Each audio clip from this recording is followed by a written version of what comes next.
79 na dalaga ang inihandog sa Haring Dragon. Kapag nagkaanak ang isa sa kanila sa Haring Dragon, hindi na magkakaroon ng tagtuyot sa lupa. Gusto ng matanda na pumili ang Haring Dragon ng isa, pero hindi interesado sa kanila ang Haring Dragon. Nag-aalala ang matanda dahil dito. Dahil 1,000 taong gulang na ang Haring Dragon, pero wala pa siyang anak. Hindi dahil sa hindi niya gusto ang mga babae. Dati, nasugatan ng Haring Dragon at bumagsak sa mundo. Natagpuan siya ng isang babae. Iniligtas ng babaeng iyon ang buhay ng Haring Dragon. At sa mga nakalipas na taon, patuloy pa ring hinahanap ni Longwo ang babaeng iyon. Pero walang pakialam ang matanda.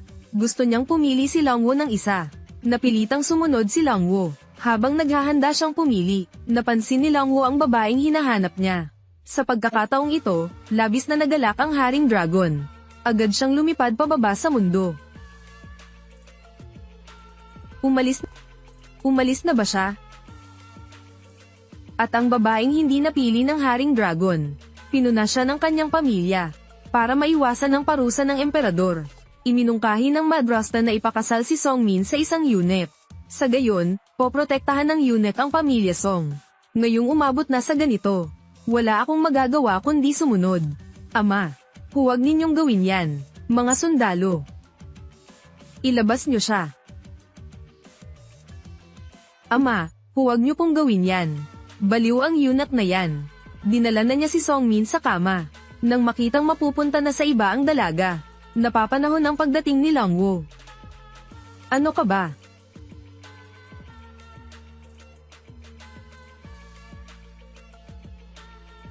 Dalaga, natagpuan na kita. Nakilala rin ni Songmin ang Haring Dragon. Pero bago pa siya makapagsalita, nagsimula nang umepekto ang gamot sa kanya. Anong nangyayari sa iyo?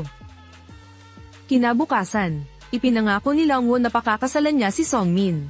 Pagkatapos, bumalik na siya sa palasyo para maghanda. Habang masaya si Songmin, pagbalik ni Haring Dragon para magulat, bigla na lang siyang nahilo. Tapos, bigla na lang siyang nawalan ng malay. Hindi alam ni Longwo na kapag nagdadalang tao ang mga lalaking dragon, sila'y nakakatulog ng mahimbing. At ang pagtulog na ito'y tatagal ng 10 taon. Buntis si Songmin, dahil ang batang iyon ay prinsipe ng dragon. Kaya't 10 taon na, hindi pa rin siya nangganganak. Kaya naman, hindi pa rin nawawala ang tagtuyot. Walang tubig na magagamit. Tiyak na mapapahiya siya. Naiintindihan ito ng bata sa kanyang sinapupunan. Gusto nilang tulungan ng kanilang ina. Hindi nagtagal, biglang bumulwak ang isang haligi ng tubig mula sa balon. May tubig na ang balon. Nasa gilid ito. Sa wakas, gising na si Longwo. Longwo. Sa wakas, gising ka na. Ama. Gaano katagal akong nakatulog? 10 taon kang mahimbing na natulog. Teka. Anong sabi mo? 10 taon. Oo, pinaghintay mo ng 10 taon yung babae. Hindi pwede. Kailangan kong hanapin si Songmin. Yung babaeng kakauwi lang na may dalang timba. Inagaw ito ng mga kapamilya niya. Matagal na silang hindi nakakita ng tubig. Kaya dali-dali nilang ininom. Gusto ring uminom ng babae. Pero itinulak siya ng kanyang tiyahin. Songmin, anong balak mo? Sadyang malas ka talaga. 10 taon nang buntis si Songmin. Ang batang nasa sinapupunan niya ay itinuturing na halimaw ng pamilya. Gusto ng ama niya na patayin ang batang ito. Nagdadalang tao ako sa anak ng Haring Dragon. Ano? Pero iniisip ng tiyahin niya na nagsisinungaling siya para makainom ng tubig. Hindi rin naniniwala ang ama. Ininis na naman ng ate ang tatay. Songyi, nasaan ang manugang ko? Bakit hindi siya sumama sa iyo? Malapit na akong manganak. Kahapon, nabalitaan ni Jowlin na dumating na raw ang Diyos ng bundok. Kaya pinuntahan niya para imbitahan ito. Ang Diyos ng bundok ba ay mababang Diyos ng Dragon King? Kahit ang emperador, hindi rin niya kayang makita ang Diyos ng bundok. Kamangha-mangha, tay, huwag kang magpadala sa bugso ng damdamin.